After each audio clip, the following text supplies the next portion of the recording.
The evolve, one of the definitions I found online is come gradually forth into being, and I like that very much.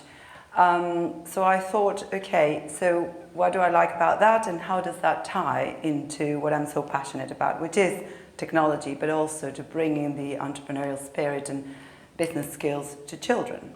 So looking at the education system, not just in the UK, in the world, there's still a lot of gaps. Who feels that there are lots of gaps in terms of what we're teaching children to do? I mean, yes. I mean, when David talks about the likes of Facebook, Uber, etc., are we telling them it? The children know about it anyway because they're learning about it regardless at home in life. But we're still actually conducting classrooms and lessons in the same way that we were doing it, several, probably tens of years ago, several decades ago. And where the world has evolved drastically, even though we do have computers and there's ICT in schools. So there are obviously educational gaps in the curriculum in the UK and other countries.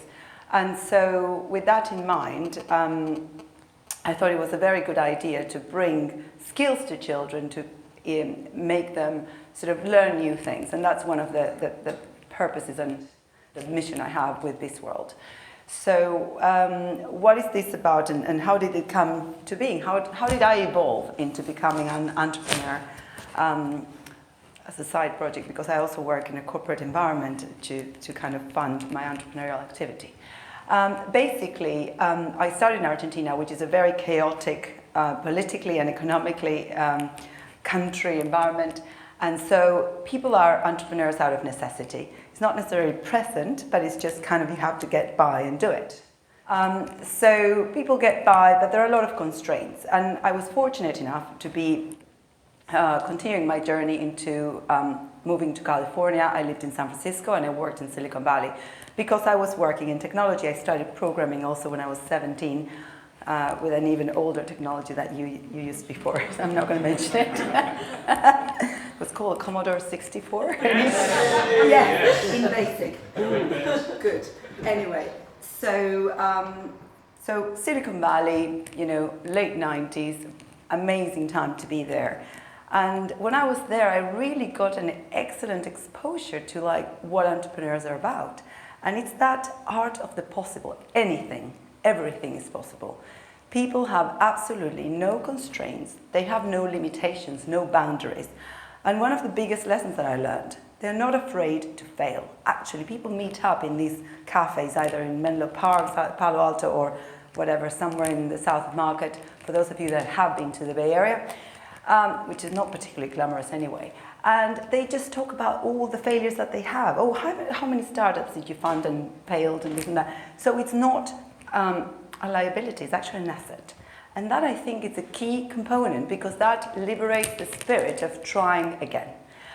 And while being there and doing that, I was actually first in a corporate environment at Oracle, and then I went and had the chance to work in a couple of startups and go from, 15 people in a little company in, pretty much sitting on boxes and no desks, to then growing into a 2,000 organization, having IPO. I was leading a huge team, running a product development team, or product management team for enterprise software in 18 months and having an incredibly successful IPO with Goldman Sachs.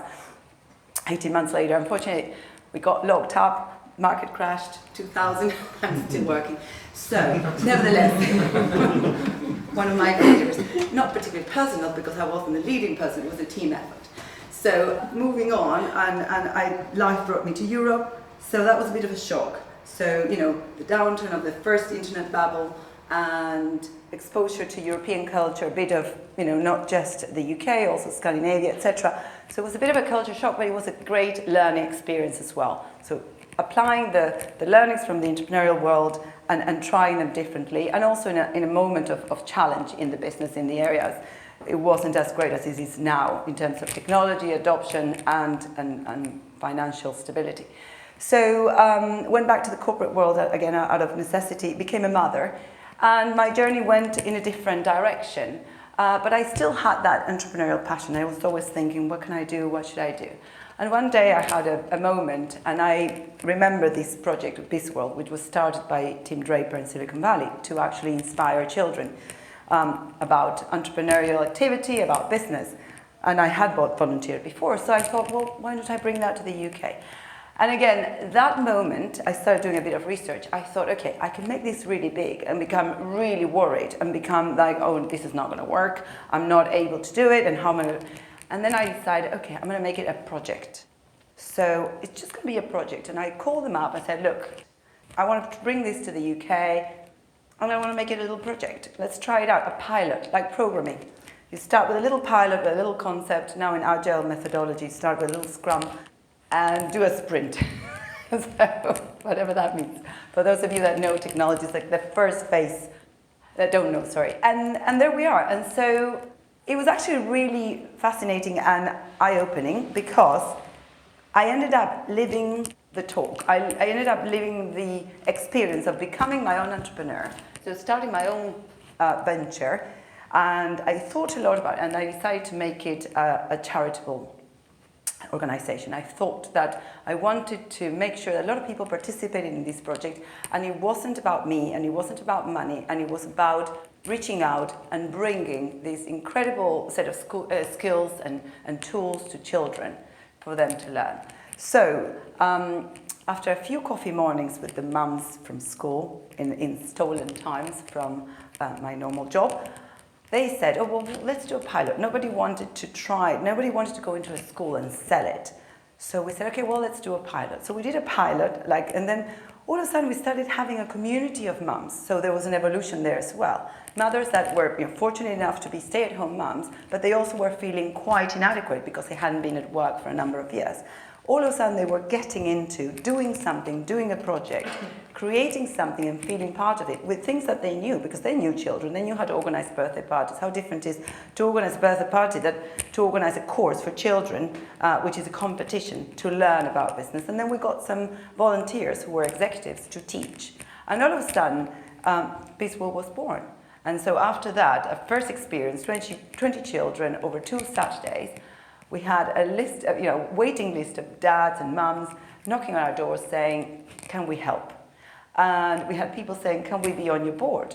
And I'm like, oh, I didn't even think about a board. So it was a great organic sort of development of the project, and also living the experience of being an entrepreneur.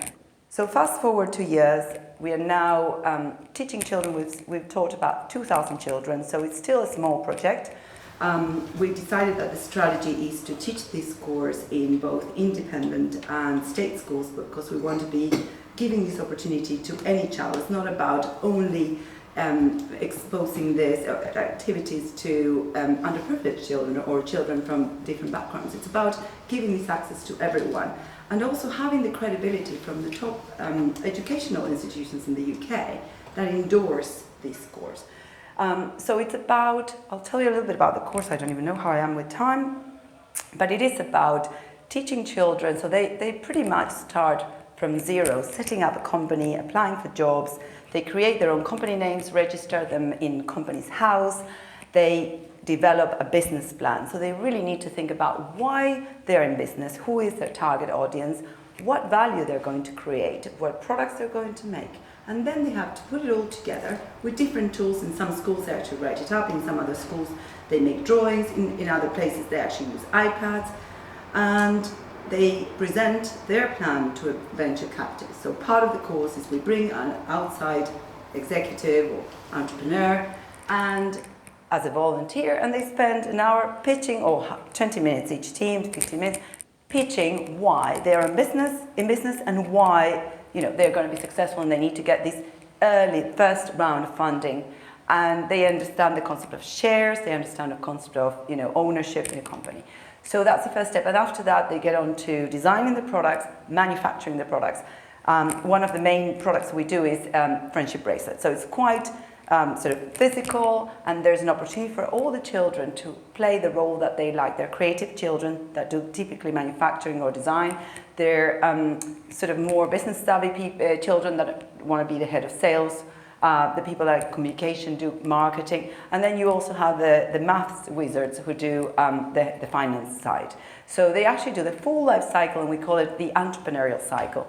And they go from then, once they do manufacturing, they do their marketing campaigns, and they're very great tools that they can use, and posters. They do adverts, act it out. In some schools, they have the infrastructure, they can even video the adverts, and they finish off with a sales fair where children from a younger year come in with a bit of money. It's all simulated, so it's not real money, and they actually buy the products, they take them home, and at the end of the day, at the end of the course, what we do is we check which company is the winner, and that means what is the most profitable company. And that's a really interesting concept for them to learn, because it's not about who sold more bracelets, it's not about who made the most revenue, it's about who managed the whole process, about expenses, about selling the value to their investors.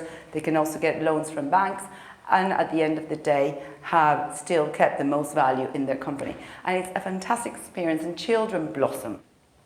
We've had a few studies done. Bizworld has been running for about 10 years in Europe, in Netherlands, and a couple of other countries. It's in Asia as well, and it's been in the US for about 15 years. So there's quite a bit of research now done over the years. In Holland, they did a PhD study in the University of Amsterdam, and one of the findings was over 10 years that actually the impact on non-cognitive skill development for children was absolutely outstanding. And it is very crucial that you get that development to happen when children are young. So this is targeted to 11 to 13-year-olds.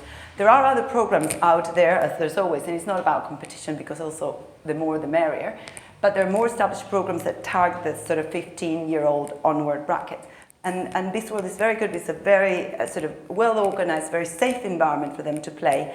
And one of the key mantras of the course is, make as many mistakes as you want. Don't be afraid to try. And we've had children with special needs, autistic, different situations, different characteristics, that absolutely enjoy it and do it incredibly well. And we've seen incredible results. So, the next step is, so after these sort of organic growth and self-funding and having a relatively sustainable business model by getting independent schools to fund the program, and state schools don't have to pay at all, even though they have budgets. The next step is actually getting, we're lining up a few big corporate sponsors to then again bring that sort of connection between business and education. And our sort of tagline is inspiring children through business. So it's been an incredibly rewarding journey, and I evolved as a person, I evolved as an entrepreneur. Who knows what the future brings? I'm really hoping that we can make it very big, that we can actually touch pretty much every school, that we can touch the standard curriculum in the UK, and that we can bring things like a coding product. So we have a few new things in the works. And we also wanted, as part of the crowdfunding approach, instead of just raising money for the VC channel, we would actually would like to incorporate the crowdfunding concept into the course. So it's bringing in these business concepts that are happening in the real world. We talk about Uber, we talk about Facebook, we talk about these new business models. And of course, it's just a little grain of sand. And we say, our mission is to just have an impact one child at a time. And if we impact one child, our job is done. If we impact many children, that's amazing. So that's all. That's it.